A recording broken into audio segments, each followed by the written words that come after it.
David Harrison and Greg Anderson work for the Living Tongues Institute. Chris Rainier is a photographer for the National Geographic Society. The three men were traveling in Northern Australia where they interviewed a man.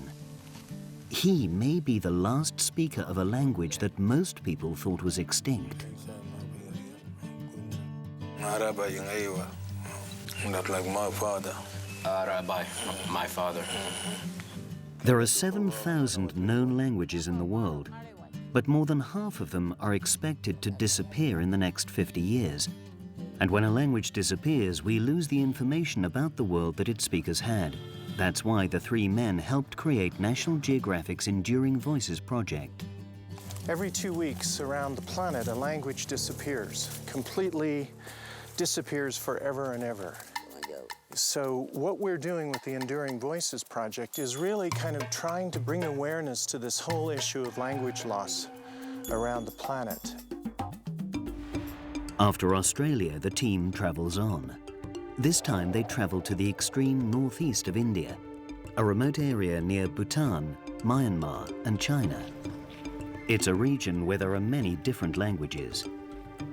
Many of them are in danger of becoming extinct.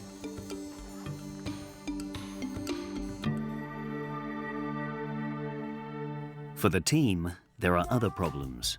For example, the equipment isn't working. Say something.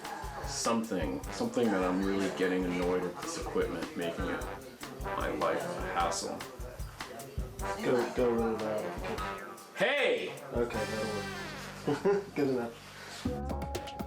Most of these local languages are not written anywhere, so the researchers want to record as much of the languages as possible.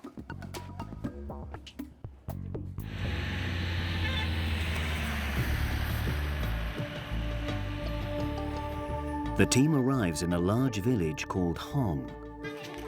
Many of the older people speak the local language called Opatani. But the language cannot survive if the younger people don't speak it.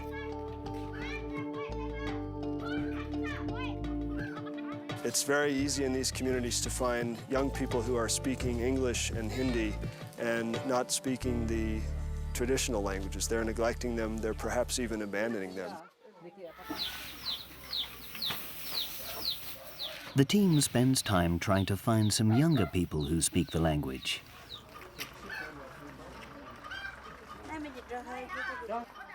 We definitely want to find younger speakers because they're the ones that will be showing the shift. The older speakers, of course, will have the language.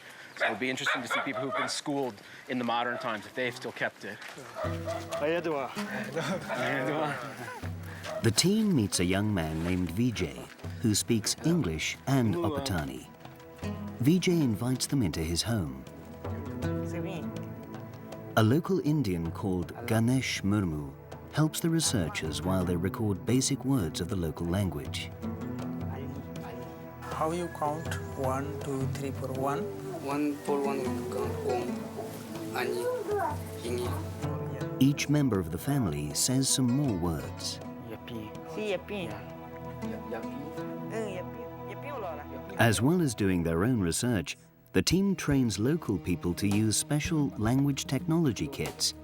These technology kits have a laptop computer, video cameras, and basic recording equipment so the local community can record the last speakers of old languages using modern technology.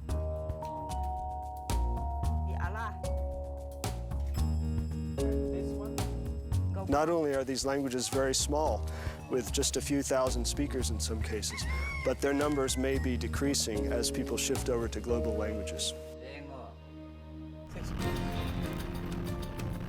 The Enduring Voices team must leave, but with the technology kits, they hope that the local community can record this important part of their local culture. They hope that the people will listen to the words of their elders and want to keep the language alive and speak it themselves.